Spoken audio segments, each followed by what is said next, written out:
So hello everyone, and thank you for joining us this afternoon, morning, evening, wherever you are based today. Whilst we do wait for others to join and settle in, I would like to play a very short video which captures, in my own words, the essence of what it means to be a trailblazer.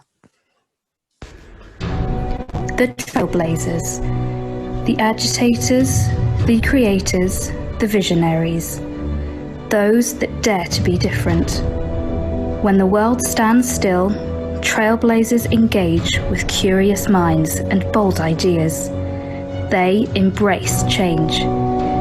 In spite of opposition, in spite of non-believers, trailblazers lead the future.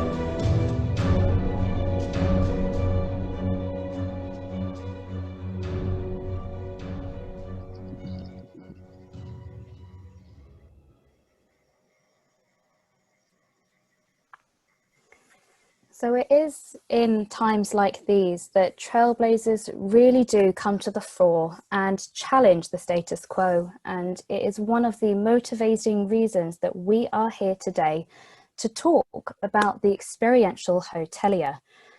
And from my own conversations over the last few months, one recurring theme is that travellers will continue to seek experiences.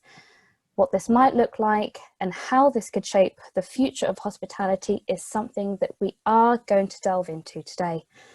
Unfortunately, Luca Franco is unable to join us, and he sends his sincere apologies. But in true Trailblazer style, we embrace the change and we do persevere. So I would just like to spend a few minutes introducing the Boutique Hotel Trailblazer webinar series and how this is going to offer a snapshot of what to expect at the Urban Living Festival, which is a live and in-person event that we are holding at Tobacco Dock in London, 25th and 26th of November. The festival is themed around 3 stages. We have stay, live and work. And it is here that we are going to collectively map the future of the hospitality and real estate industries. So a few housekeeping rules before we begin. Those who are watching, please can you keep yourselves on mute with your cameras turned off. There will be around 45 minutes of discussion, followed by around 15 minutes of Q&A. So if you do have a question, you can post these using the chat function, and I will get round to these at the end. My name's Eloise Hansen. I am the news editor at Boutique Hotel News, which is part of the international hospitality media portfolio. We are a B2B publisher and events producer for the hospitality industry, and we run 2 other websites at Service Department News and Short Term Rentals. I have a super lineup for you today, and I'm really looking forward to our conversation. And in a moment, I will ask each of my trailblazers to individually introduce themselves, and we will post their LinkedIn profiles into the chat for you all to connect. But before we do, I would like to give you a bit of context in the run-up to our conversation today, which is all about the experiential hotelier. And here are some headlines that I have published, or my colleagues have published recently, that all offer some background.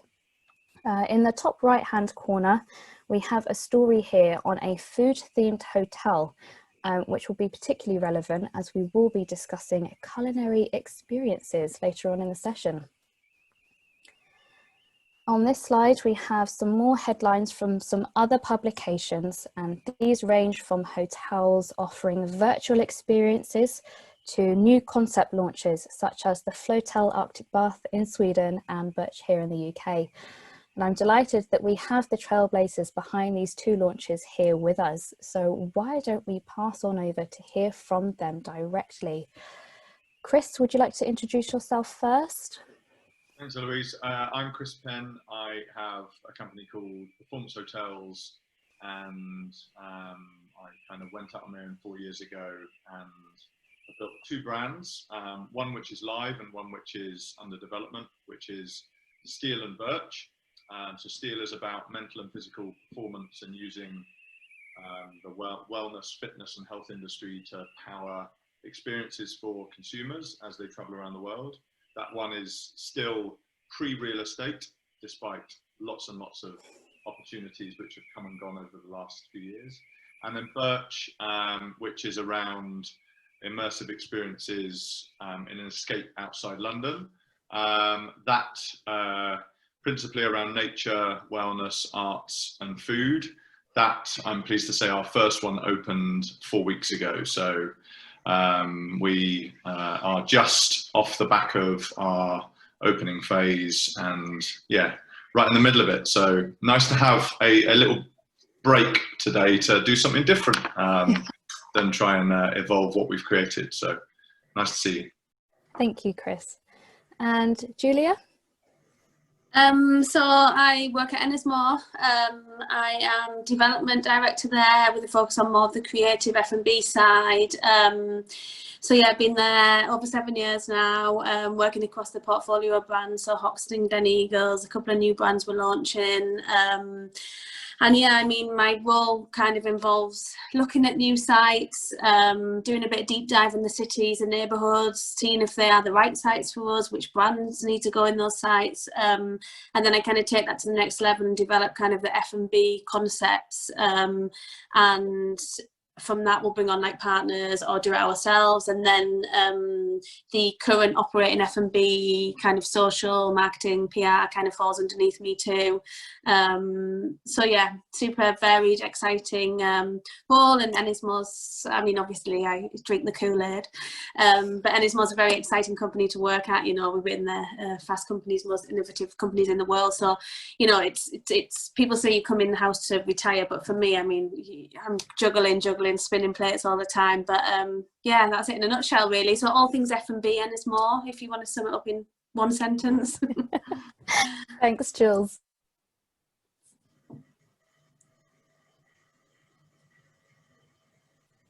Kent, would you like to introduce yourself? Oh, I'm sorry. Yeah, my name is Kent Lindvall, and I am together with my wife, the founder of the Treehotel in north of Sweden. And we have run the business now since 2010, so it means 10 years anniversary this year. And so far it has been a success, and we are happy with all the guests that come to us year round. So I think we have a good future. Well, congratulations on the 10-year anniversary this year. What an achievement. So let's dive in then to our conversation. I'd like to first ask Chris my beginning question. How is the role of the hotelier changing in terms of creating value? So I'll answer value with respect to how I look at value, if that's okay. But when I went out on my own, having worked for many different individual assets, I wanted to go out with the desire to create experiences that would improve people's lives. So it was kind of unique to start something that didn't say, I want to create a hotel company, or I want to do a hotel in a city, or I want to do a hotel in a countryside. The word hotel, the very specific and tangible elements of what a hotel is, were removed from what my desire was, which was to ultimately to try to have an impact positively on consumers' lives. And I think that if I were being slightly controversial, but a bit picky about how the hotel industry has evolved over the last maybe 20, 30 years, I think the last decade, the value to consumer has almost been pushed to one side when new products and new businesses have been created. And actually the value has been more focused on real estate value and pound and pence value for stakeholders. Mm-hmm. And I think that's where I think the damage has been done in terms of commoditizing the industry, in that people are looking at how small can we make something, how quickly, how efficiently, and how can we kind of reduce down everything to create optimal short-term financial outputs. And I think for me, that's very short term, and it's like a race to the bottom and trying to really drive as much value as you can out of something with as little input. But the reality is that creates something which is not sustainable, and it automatically results in consumers' value only being price. So therefore, the value that they are getting is a box for a certain price. And if I can get a box for £50 or a box for 60, the reality is the only value I can get is £10 saving in my pocket for something that is a box. There are many experiences out there that go against that. But what I wanted to do was create something that was driven by improving people's lives, and therefore focusing on experiences.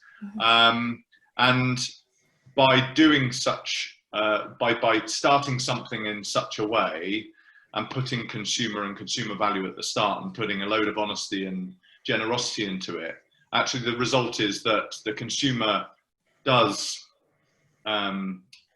experience significantly greater value, but also shareholders will appreciate significantly greater value over time, which then creates a much more sustainable way of doing business. So I would say value has changed, or in my mind it's changed from short-term shareholder real estate financial value to longer-term sustainable shareholder value driven by value propositions to consumers, and consumers need to experience something greater than what they could experience elsewhere in their lives for us to remain relevant.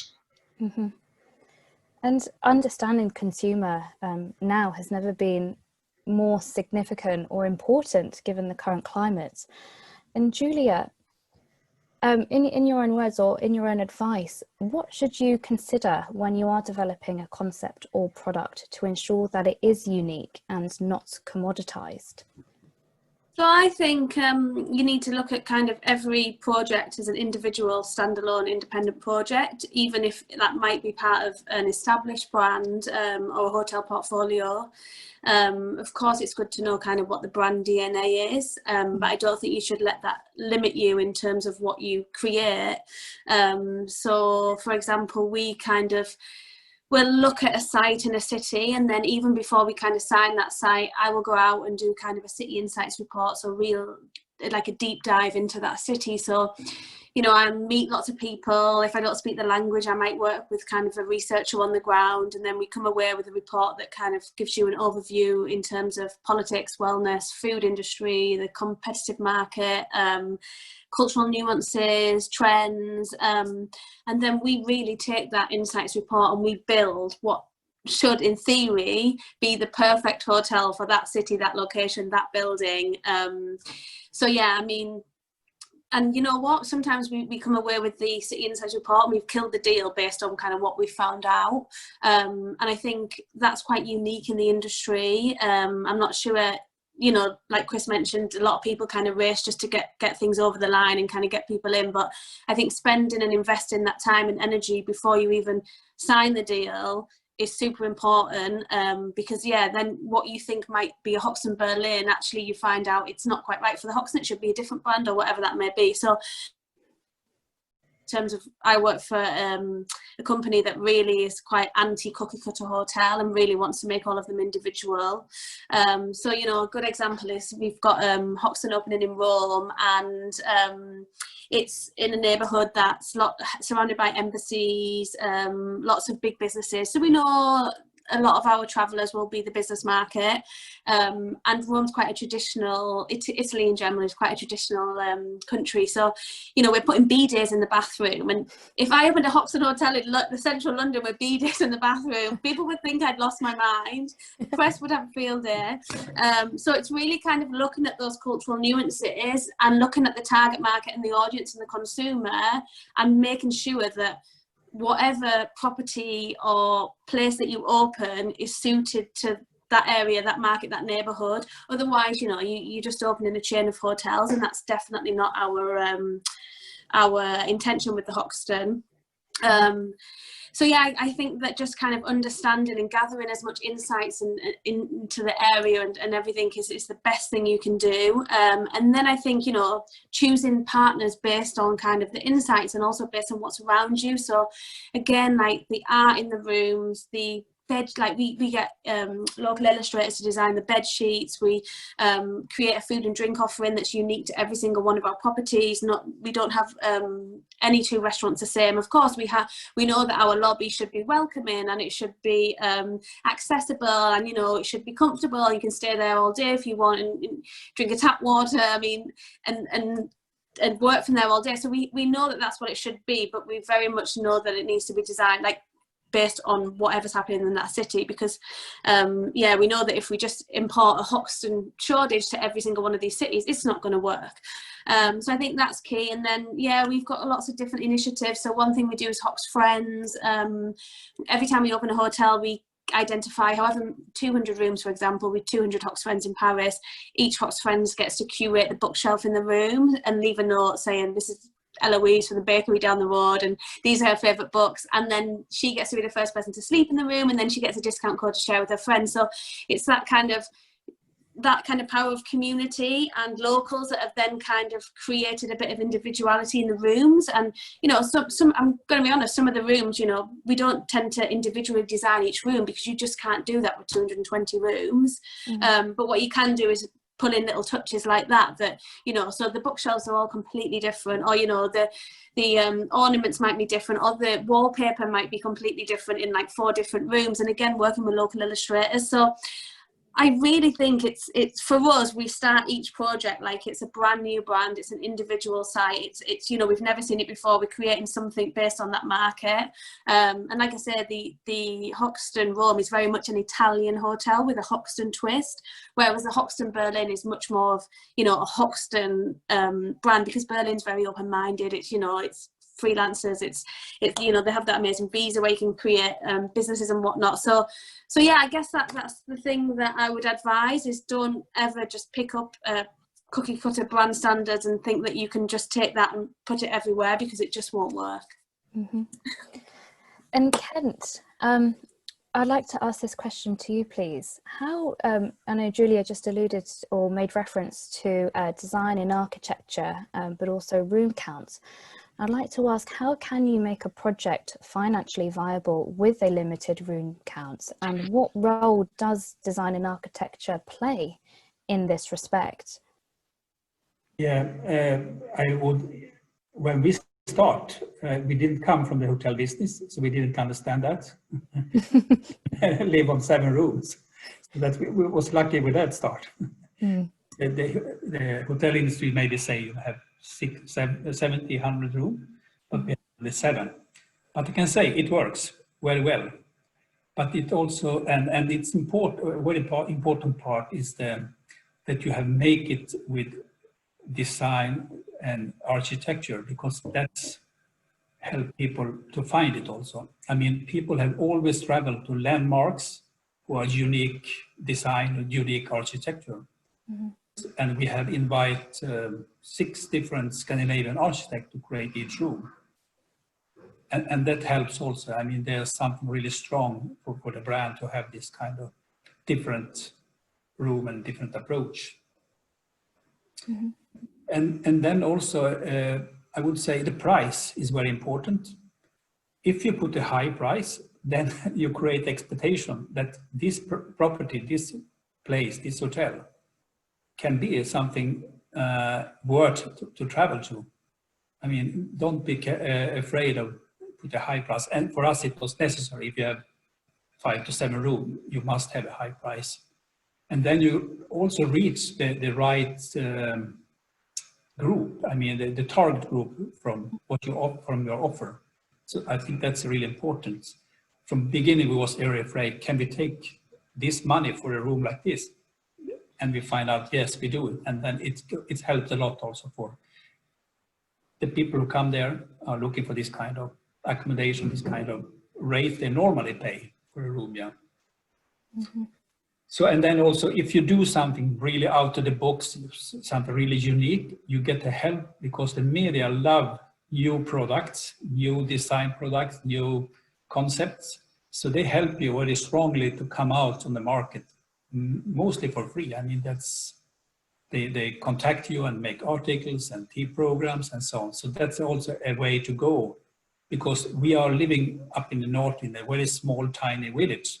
Nobody had found it before, and nobody was find it before. I mean, it was not travel reason. So you need to do something really strong if you're outside the normal routes where tourists are moving around. Yeah. So that's, for me, what's important for us. And as we see travellers' needs evolve, we are seeing this shift almost away from the tangible and maybe materialistic to what I call the intangibles. And Chris, what does this mean to you as a hotelier, and how are you adapting to this cultural shift? Thank you for calling me a hotelier. It's something I never but that's another story altogether. So as someone in hotels or experiences or providing experiences, whichever the case may be, I've always felt that materialism was very wasteful and very short-lived and very elitist in any case. So we tried to create something very accessible, but I've always believed that emotion is something that runs with us forever. Memories run with us forever, and most of the time emotions and memories are not something that's derived from something physical and tangible. It's by something very experiential. So developing relationships with people, whether they are kind of producers and consumers or whether they're friends, typically those things last significantly longer than someone buying you, I don't know, a present, which then the next year someone buys you something else, and then for that year you're focused on that present. So for me, experience has always been something far greater than physical. And when we designed Birch, obviously we had a physical product that we needed to develop, but at no point was that the most important thing. The most important thing was what is the experience that we're trying to deliver for the consumer, and which people are going to be the people that drive the connection with those consumers, which people are the people that we believe in to make decisions on, you know, what color we use, what services we put in. And so therefore the people that we chose were far more important than the products that we chose, because they were derived from real people, real emotions that then were able to connect to the emotions of others. And by creating the right network of people within that physical product, then we're able to have an emotional impact, which hopefully then creates loyalty and therefore creates something that's far longer term. So I've never been a believer that physical product is more important than people. And I think the danger for the time of the industry that we're going through, and the issue with respect to distancing and kind of lack of human connection, both as an industry, but both, you know, also for society, is that the importance of physical and emotional connection is being under exercised and under prioritized by people. But it will always be something that's incredibly important to me and to the people that I work with and our business. I'd just like to almost do a shout out, a reminder here that people can post their questions in the chat function, and I will get round to asking these right at the end. And Kent, I'd like to direct this next question to you. As some hoteliers do start to look maybe beyond the four walls of that physical product, the guest experience becomes more closely tied to nature or the local community. How does the creation of an authentic concept, you know, when you're digging down into your roots and getting that local DNA, how can that, developing that concept, affect the longevity of business? I mean, first of all, I would just comment, Chris, because about what's the most important. It's not the building. It's always the hospitality to take care of the guest and give them the best experience. Even if you have the most fantastic hotel, if you don't do that, you have nothing. So that's number one for us also. Mm-hmm. I mean, they are interested in nature. Is something, I mean, we really need to have in these days, I mean, for the climate change, and that will be more and more important. And we have seen the trends that people are looking for hotel destinations who are give something sustainable, close to the nature. So that's a trend we have seen for a long time also. And then also a connection to the, I would say, to the local community. It's really important. We are a small place and you must be a part of the local community. And that's also another trend we can see, that people, our guests, are looking for, see how it works on this local community, meet local people, do activities together with local people. So that's, these two, I mean, the nature and the local community, it's really important for us, and I think for many others also. Mm-hmm. And Jules, I'd like to direct this one to you, please. Again, sort of looking at how hoteliers are starting to develop beyond their four walls. Where are the opportunities for a hotel owner to generate revenue off property? I mean, I guess, like, obviously the camp hox thing is a good example, but yeah, I mean, I guess with social distancing and lockdown and whatnot, was kind of hard to open city hotels. Of course, the demand wasn't there. People didn't want to be in big cities. So we took Hoxton on the road and did camp hox. I mean, we've done it in the past too. We did it on Obanyan Island Festival, and we've looked at kind of doing it in Wilderness Festival. So it was kind of an idea we'd always had, but we kind of developed that, and it went mad. I mean, it sold out in less than 24 hours. We did one post on the Instagram, Hoxton Instagram feed, and it kind of sold out. So that was crazy. But I think, yeah, looking at kind of now, like, where else can you pop up? And then again, I mean, all depending on government guidelines and whatnot. But I think that for want of a better kind of reference, but, you know, WeWork did the WeWork Festival, and is there kind of opportunities for hoteliers to kind of curate whole festivals, as well as kind of the camp, but what, you know, music, food, all that kind of thing. And then, you know, I guess looking at other hotels, doing partnerships, takeovers of other hotels maybe, and then, you know, brand partnerships, working with brands to kind of bring in revenue. I think hospitality is the new cool.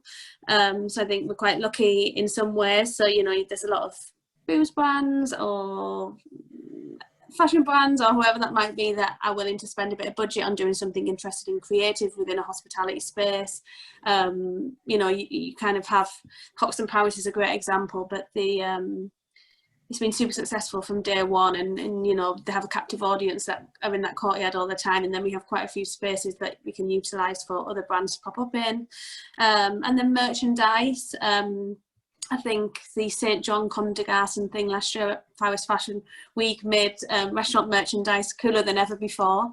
So I think, you know, that kind of looking at kind of like tote bags or t-shirts, but, you know, not just slapping your logo on there, thinking a bit more outside the box. So, you know, thinking of kind of creating kind of joint logos with maybe a local kind of illustrator or whatnot. And then, you know, luxury brands like Gleneagles, we launched a Gleneagles merchandise range, God, a couple of years ago now, and, you know, like everything from like luggage, like we have beautiful leather luggage, and it's made by this incredible British brand. Everything's handmade. So I think, you know, there are people that do want to buy things like that, people that have a connection to the brand. So I think there's good opportunities that lie there. And then, you know, taking your F&B on the road. So we've talked previously in Ennismore about buying a kind of van for one of our restaurants, egg brake van, and taking it on a bit of a tour around the London parks, and then subscriptions too. So I think one of the big trends we're seeing, thanks to Netflix, is subscription models. And I think not just subscription holidays, but is it like a wine subscription, or is it like a food delivery subscription? So I think there's lots of ways to kind of gain revenue outside of your four walls, and it's literally thinking outside the box. Couldn't have phrased that better there. Pun intended. Thank you. And Chris, talking about developing and launching a new offer or product, what role does risk-taking play in that process? And to what extent should that be balanced against what you might call playing it safe? Well, it's all subjective, isn't it? So, so I could say something's risky and you could say it's safe. But to me, honestly, the greatest risk that there is to do what everyone else does and play it safe, because the right people will innovate above you and create experiences that are far better than what you've created. And if they focus on consumer, then they will be the ones that benefit in terms of creating good, solid, loyal businesses with loyal consumer bases. So I think risk is incredibly subjective, and I think that playing safe is the biggest risk. And I think a lot of these things are founded upon like the way people do things. It's almost like these are the way you've got to behave if you create hotels. But again, like when we founded, we didn't want to use the word hotel, because as soon as you use the word hotel, you confine yourself and constrict yourself into a box, which then starts to mean that the decisions that you make are all kind of based around, well, to do a hotel, you've got to do this. To be a hotel, you've got to do this. So therefore, every choice that you make, if you're going against the idea of a box, is by its nature a big risk. Now, if we had have done what I guess the last decade would have suggested is the safest way to create a business, we would have invested very little in the consumer and understanding consumer. We would have invested very little in experience, and we would have created a really efficient box and plugged it into online travel agents. And then we would have been able to underwrite our success based on commoditized market demand, and that would have been probably in people's mind the safest way of doing business. But the reality is COVID's hit, right? So if you built a box in a major city and you plugged it into online travel agents, all of whom are struggling, then actually the thing that would have been perceived as the least risky, safest way of doing business actually would have turned out to be probably the most difficult, particularly in the short term. So the risks that I would say I took was to invest in brand, to understand consumer and to put consumer first, to know that if you understand consumer and you build experience, that consumers will come, and you've got to trust that, and that if consumers come, then you can generate this thing called revenue, and revenue is your greatest ability to derive profit. Profit is not a function of cost control. You still need revenue to deliver profit. Therefore, although some would see it risky to try to drive revenue, it is the most sensible way of building bottom line. We decided not to just plug into online travel agents, and we wanted to build our own direct voice to consumers. It's risky because when you're opening something, you're literally biting your nails going, will anybody come? Particularly when you're starting at zero. But the reality is, when people come, you're able to talk to them. You're able to start to build a better understanding of who those people are. And then you're able to constantly evolve your product and your experience as consumers themselves evolve. So anything that we create has to be an evolutionary model in any case. Honesty, I mean, is honesty a risk, or is honesty what any good business person, any good human being should do? So we put loads of honesty in everything we did.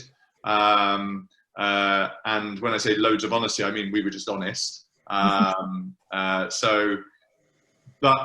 But for some reason, people seem to think that there's a better thing to do in creating stories and creating untruths and embellishing things to try to drive returns, which I just don't believe in. And in the development, we basically said, let's work within certain constraints, but let's try to avoid being wasteful. So if we walk into something and we don't like it, why do we not like it?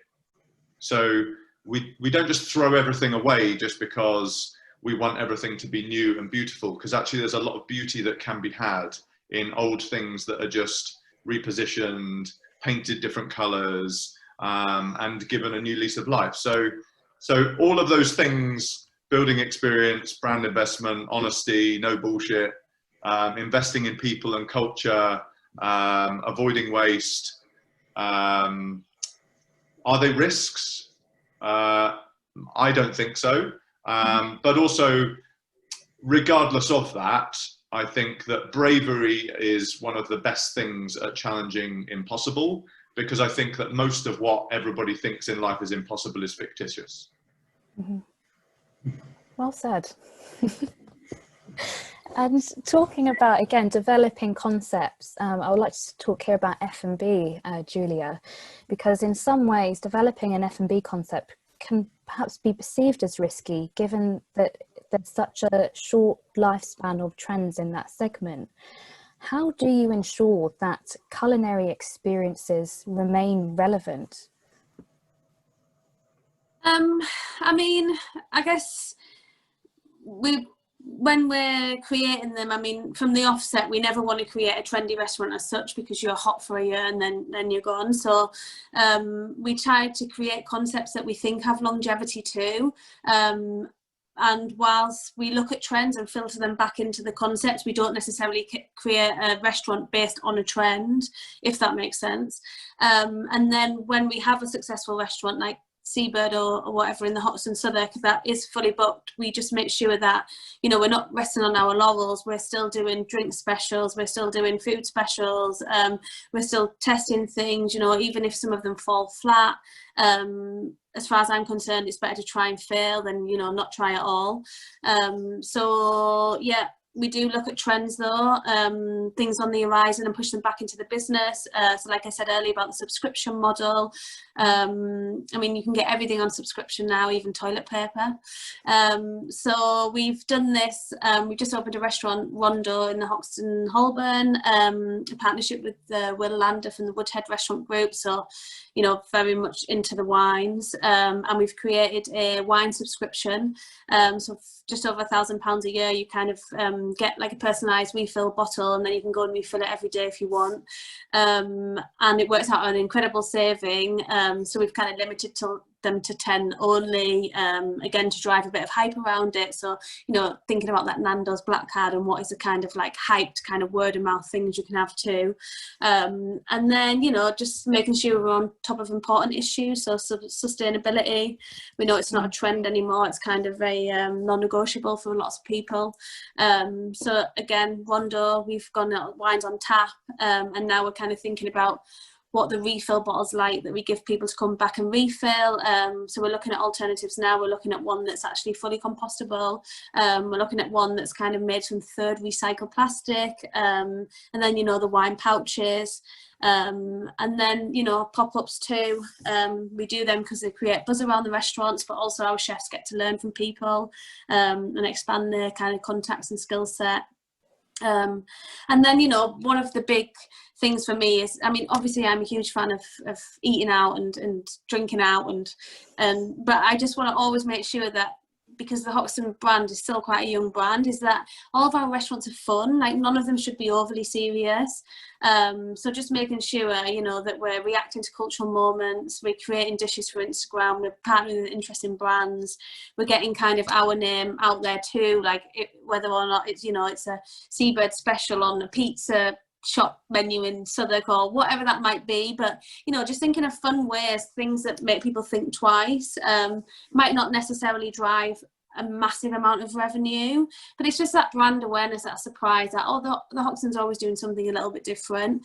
So I guess, yeah, just making sure that you treat all of the F&B concepts as kind of independent restaurants. They should compete with the high street, and just making sure there's, you know, interesting things happening there all the time. So when a guest does come in, you have something to talk to him about, and, you know, there's something to talk about on social media, which isn't just posting the same food picture over and over again. Would be my advice. You touched on it earlier, Jules, about sustainability, and I've had a question come in from Hadley Osborne. Thank you, Hadley. Pre-COVID, what were your customers' perceptions of sustainable initiatives such as refillable dispensers? And I'd like to expand on this question by asking, to what extent has the pandemic changed our attitudes towards sustainability? And how is it now going to affect the way that we travel and where we stay, and ultimately what we do when we get to that destination? Kent, would you like to take this question? Yeah, I mean, for us, it's been a big change since the COVID coming on in March. I mean, we normally have about 70% international guests coming to us, and all of them was quit, no bookings from the international. So it's a big challenge. I would say we are far away from 1,000 kilometers from the Stockholm, and so it's far away for people to travel there. So what we did was to change and try to offer to the Swedish populations, to the Swedes, and it's been good. It's filling up because for the summer, but our worries now is about the winter. What happened? How people start to travel again? And I also would say we are in an area where not so much people in the area. It's kilometers between each people there, if you see per square kilometer. So I think that can also be helping for people who come up to us. I mean, they know should be a safe place, and we are not so much people. We have, as I say, 7 rooms, maybe 20 people in the same time. So that helps also. I mean, we should be a rather COVID safe hotel. It's distance between the rooms, and you can have your private dining room. So we should be prepared to take the guest to us. Yeah. Chris, I had a question come through, and I'd like to ask this one to you, please. Other than your own people and properties, who or what property or brand do you follow or admire, and why? I'm just writing down the question so I can remember it, just because I wanted to make a comment on the prior question. But I'll make it really quick, I promise. Because you asked about how have consumers' expectations of sustainability changed.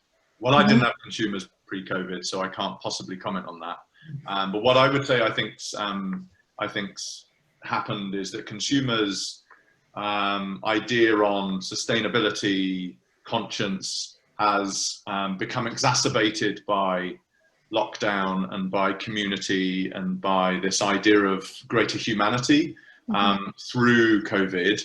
I think the challenge is that business has forgotten, because business is trying to adapt to the short-term changes with respect to COVID, and many have kind of rushed to the plastic shops to try to get as much plastic in as possible, and forgotten that actually sustainability, which is a big word, but generally caring about people and environment and the world in which we live in is incredibly important. So if anything, I think consumers have exacerbated their feelings on sustainability and conscience, but businesses are unfortunately forgetting. I think it has to be a continuum, and you have to continually question why you make choices based on the world around you. But that's just my perspective, and I agree with Kent's as well. So who or what brands am I inspired by, was the question, or? Who or what property or brands do you follow and admire, and why?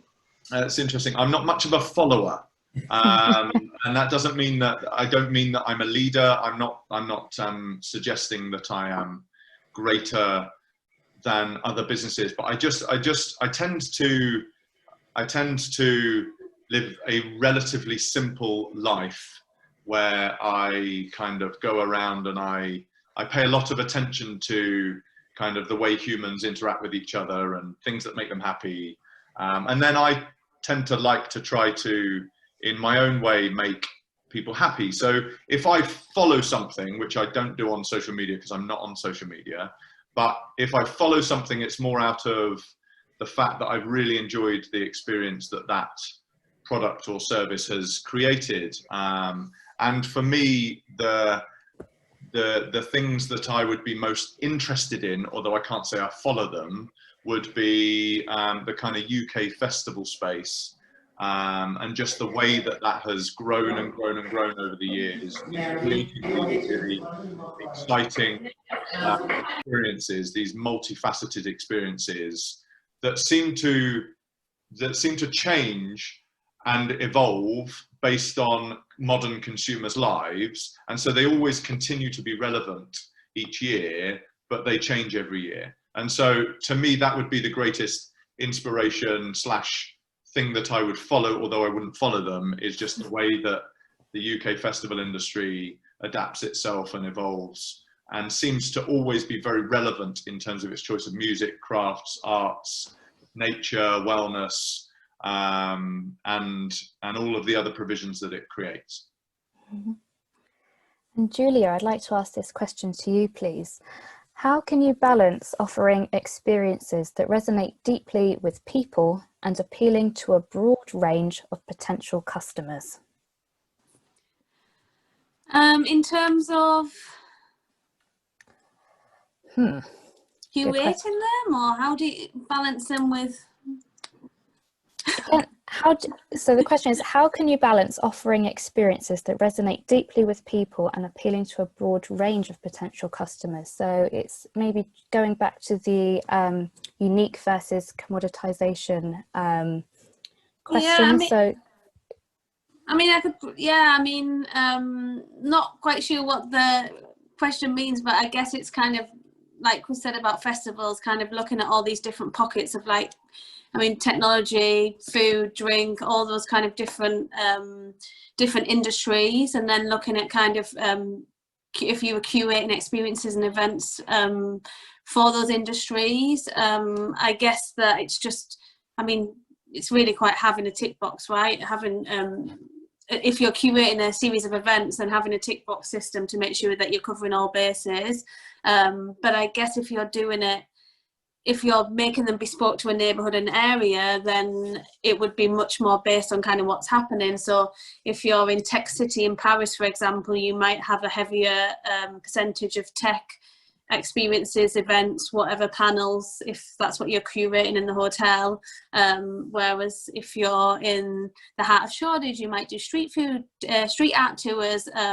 So I guess if that's the kind of question, then that's the answer. But yeah, I guess it just depends what your purpose is, really. Mm-hmm. And I have a question here from Yvonne McKinley. Hi there, me and my husband are building a small 12-room hotel in Jamaica, but I've never really worked in hospitality before. Really liked what was said about honesty and also what was said about the subscription model. Any advice for attracting guests to new hotels? Kent, would you like to take this one? Mute, maybe now. Indeed, go ahead. No, I can only talk from my experience, what we have did, so I cannot give any answer for everyone. But as I say from the beginning, it's create something unique you like to do. I mean, it's help.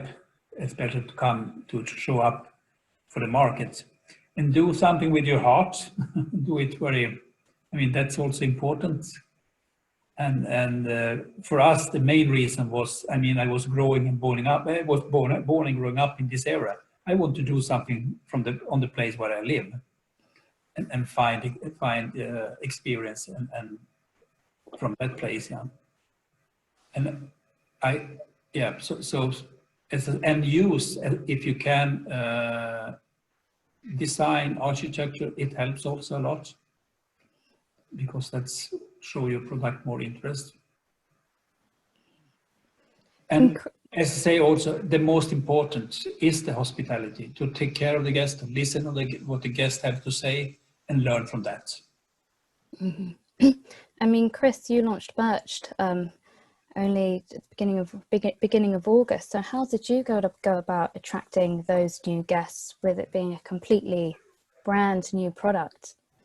So again, like I just asked lots of questions, right? So the most important thing is you need consumers to engage with your product or experience in order to be able to generate revenue, which in turn enables you to be able to generate profit, which in turn enables you to be called a business. Mm-hmm. So therefore, if you go down to the root of it, you go, well, there's a consumer. So who are your consumers? So 65% of visitors to Jamaica are from US. So if Yvonne's looking for US tourists, then it's like, who are the US tourists? You can't just call them US tourists, because that would suggest that everyone that is a US tourist is exactly the same. So you've got to get into this and under the skin of like who those people are, then ask, well, why are they traveling over to Jamaica? For what reason are they coming over? And what do they want?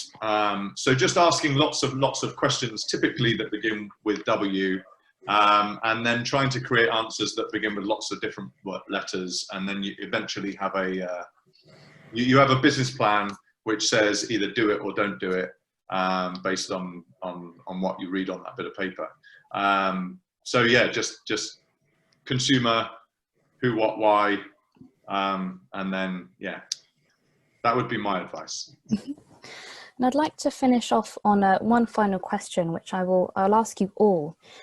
It's, what other trends do you think are going to shape experiential travel in 2021? Julia, would you like to begin? Yeah, I mean, I think regenerative travel is going to be a big one. So traveling and leaving somewhere better than you found it. So I think that, you know, the whole thing is, you know, sustainable, and people want to be better for the planet, but you can, now it's kind of taking it to the next step, and it's not just kind of having a carbon neutral holiday, it's having a carbon positive holiday. So making sure that you kind of leave somewhere better than you found it. So I think that's going to be a really big one too. And I think that, you know, people, after, if anything, this pandemic has made people want to be better. And I know like a lot of the businesses might have gone backward a little bit because it's really been survival mode, but I'm hoping that it will come out in a couple of months, and people will start to kind of understand that they need to do positive change making for the better.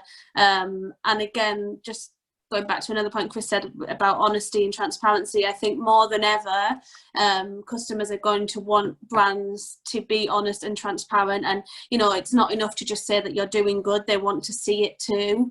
So I think that will be a big trend next year, will be, you know, choosing places to stay based on how good they are, right? Like how and how they've behaved in the pandemic and how they're behaving now. You know, it's just, you can't just churn out business and make revenue, you know, your one kind of purpose. You need to be better than that. So yeah, I think that will kind of filter through into the travel industry. Mm-hmm. And Kent, what trends do you think are going to shape experiential travel next year?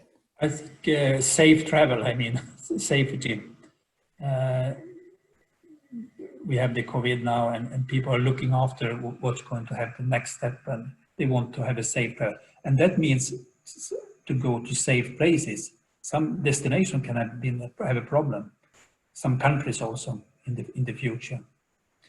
So I think that will be very important. But still, and the other trends, sustainable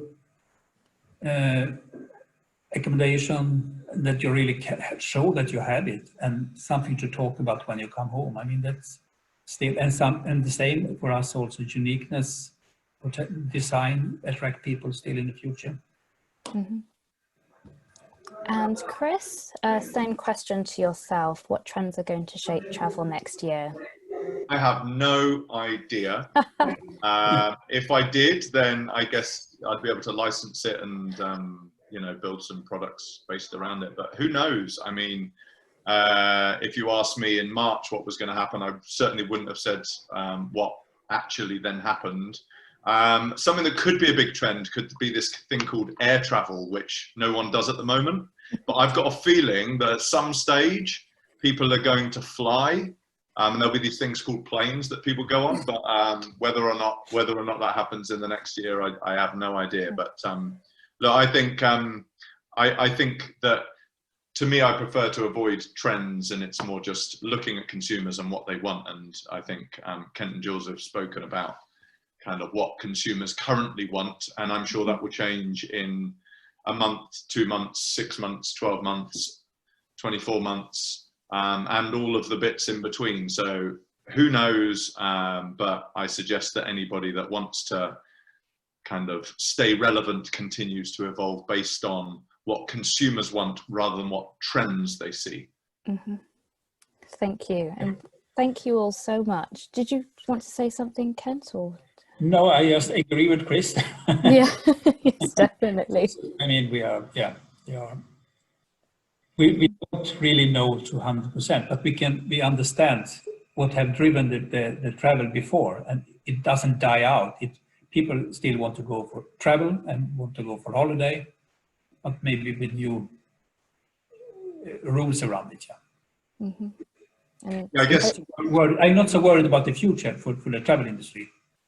I'm not that. Yeah, I guess I've been to a few conferences where economists speak, and economists who are very well trained in forecasting always say we're not sure what's going to happen. So therefore, you know, who knows? And yeah. Yeah, well, we'll certainly all come out stronger, that's for sure. But thank you all for a rather insightful conversation, and to those who have submitted their questions. I do have a final few slides to run through just before we sign off today. So this has been our first debut webinar in the Trailblazer series, and our next webinar on the human versus digital concierge is being held in 2 weeks' time on Monday, September the 21st at 2 p.m. BST.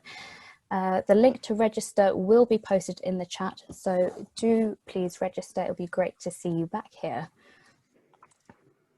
I would also like to draw your attention to 2 other webinars that we are running. My colleague Paul is launching his Rockstars series, which is a webinars series for the short-term rental industry, which is taking place next Tuesday, the 15th of September. And my colleague George, he'll be hosting the next webinar in the Urban Living series this Wednesday, September the 9th, and the links will be posted in the chat for you all to register too. As I mentioned earlier, the Trailblazer series is a precursor to the Urban Living Festival, which is a live event that we're holding 25th, 26th of November at Tobacco Dock in London. On your screens now, you can see our exhibitors signed up so far, along with our sponsors and also our media partners. Thank you all. It's an event like no other. We are all so excited to be back in person and doing business face to face. And if you are interested in sponsorship opportunities, you can find the contact details of my colleague Katie now up on your screen. So that sums up the first webinar in the Trailblazer series. We do have some fantastic sessions scheduled in the coming weeks, so do please join us again. Huge thanks to Julia, Chris and Kent for your insights, and to all those who have joined us today. So please do take care and enjoy the rest of your day, and we'll see you all very soon. Thank you, Eloise. Thank you. Bye. Bye-bye. Keep in touch. Indeed.